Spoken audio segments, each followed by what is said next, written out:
you said something earlier. You said, women are less inclined to stick with, to keep in touch with a former male boss because they don't want it to seem inappropriate, which brings up the whole gender issue. And we haven't talked about that. And obviously, there's so much discussion going on now because we know there is such gender inequality still, and there's such a lack of women in senior leadership roles.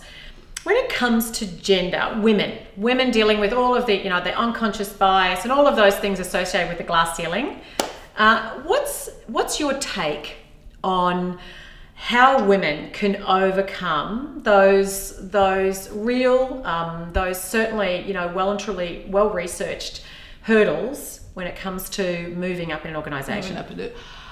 My view always was when I first went into banking, and even now, I never thought of myself as a gender. And I think if you put a barrier in front of you, you're going to have a barrier in front of you to begin with. So I always thought of myself as a business person, and what do I need to do to get from A to B? And the reality is, when you're going into a work environment, first you need to do a good job.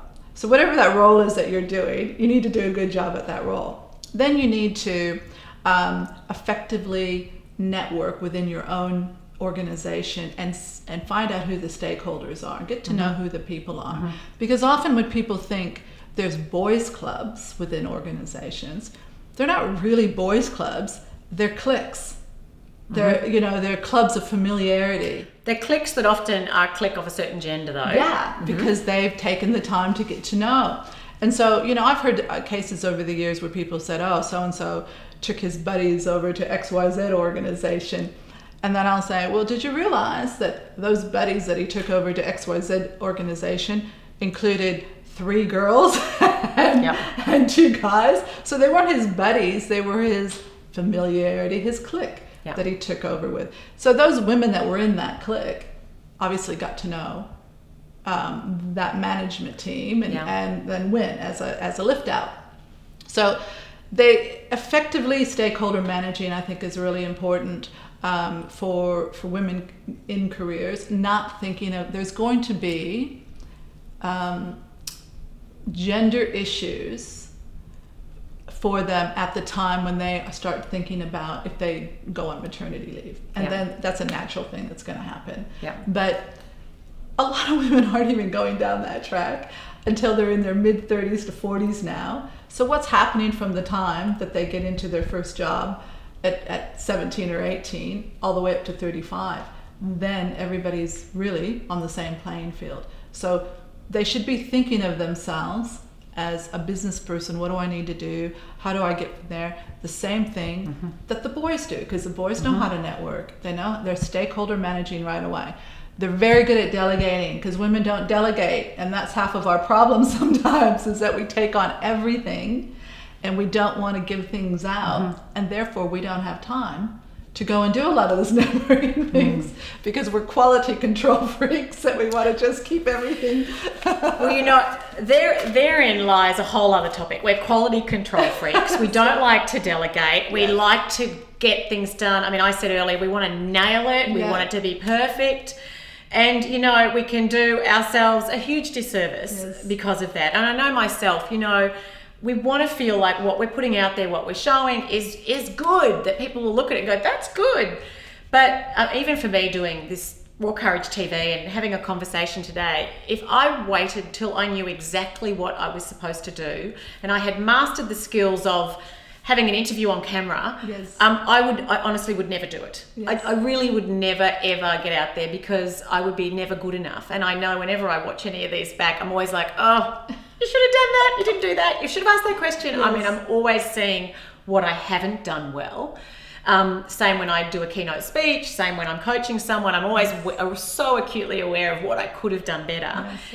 And I think that applies across the board, whether you're, a director in a big organization or you do what I do. So when it comes to just lowering the bar on ourselves to a level that's realistic so that we don't hold ourselves back from just trying things. Where do you see that women need to sometimes just lower the bar a little bit and get off our own backs so much? That's right.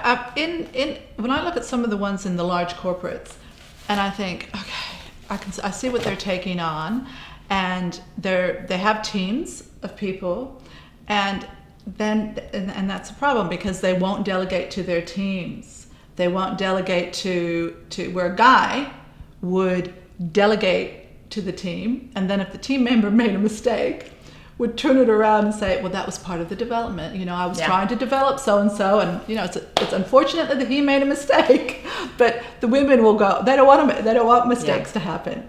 So we need to start doing that. And we need to also make time and balance for ourselves on the weekends as well. So, you know, my biggest pet peeve is people not returning phone calls or emails. And unfortunately, women are the worst in returning phone calls.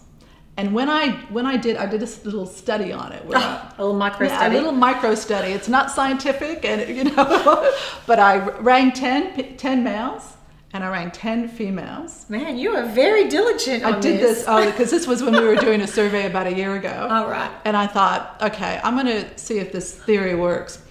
10 males that I didn't know, and 10 females that I didn't know, but all people that I wanted to meet.